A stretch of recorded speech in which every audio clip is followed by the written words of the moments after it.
Xiao Zhenxie was waiting to cross at an intersection on San Francisco's Market Street on Wednesday morning when she was allegedly blindsided by a white man.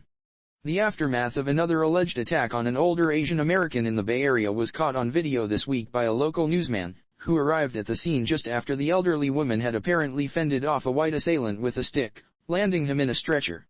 Xiao Zhenxie, 76, was waiting to cross at an intersection on San Francisco's Market Street on Wednesday morning when she was apparently blindsided by the man, who she said approached her and punched her in the eye.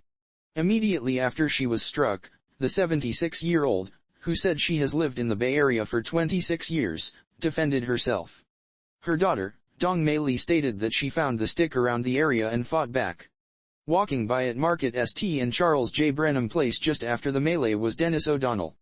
He captured footage of a distraught Xie and a blonde-haired man, who has not been identified, lying on a stretcher, bleeding. O'Donnell later uploaded the dramatic clip to Twitter. There was a guy on a stretcher and a frustrated angry woman with a stick in her hand, O'Donnell said of the scene in the city's mid-market area. The woman said that she was hit. She attacked back. From what I could see, she wanted more of the guy on the stretcher and the police were holding her back. In O'Donnell's clip, a small crowd had gathered as two police officers were seen speaking with each other behind Xie, who appeared visibly upset while holding an ice pack to her injured eye.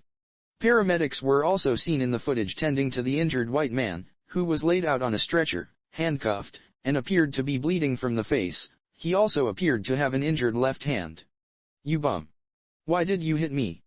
Xie is heard yelling, in what sounded like Cantonese, at the stricken man. "This bum, he hit me," she told the crowd while raising the stick, sobbing. "He hit me. This bum." Witnesses said they saw Xie pummeling the assailant. The station spoke to Xie, with Li translating, about the incident and her recovery. "I am very traumatized, very scared, and this eye is still bleeding," she told the station from the retirement home where she lives in San Francisco. "The right eye still cannot see anything and still bleeding, and we have something to absorb the bleeding." Li set up a GoFundMe page, which has already nearly tripled its $50,000 goal, to help with her mother's medical expenses. On the page, Li wrote that her mother has two serious black eyes and that her wrist has swollen. She has been severely affected mentally, physically, and emotionally. She also stated that she is afraid to step out of her home from now on. "This traumatic event has left her with PTSD, Li wrote. She is a cancer survivor and she also has had diabetes for over 10 years now. A wave of crime against Asian Americans has plagued the U.S. over the past year.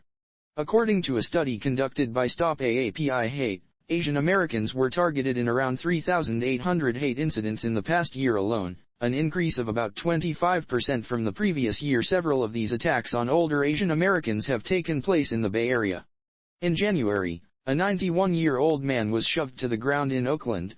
Then in March, an assault in San Francisco left 84-year-old Visharatana Pak D dead, while another attack days later led to the death of 75-year-old Pak Ho dead in Oakland. Just this week, 59-year-old Danny Yu Chang was severely beaten also on San Francisco's Market Street. Across the country on Tuesday, 6 Asian women were gunned down at attacks on 3 Atlanta area massage parlors. President Joe Biden condemned vicious hate crimes against Asian Americans in a speech last week, saying that they were being attacked, harassed, blamed, and scapegoated for the ongoing pandemic.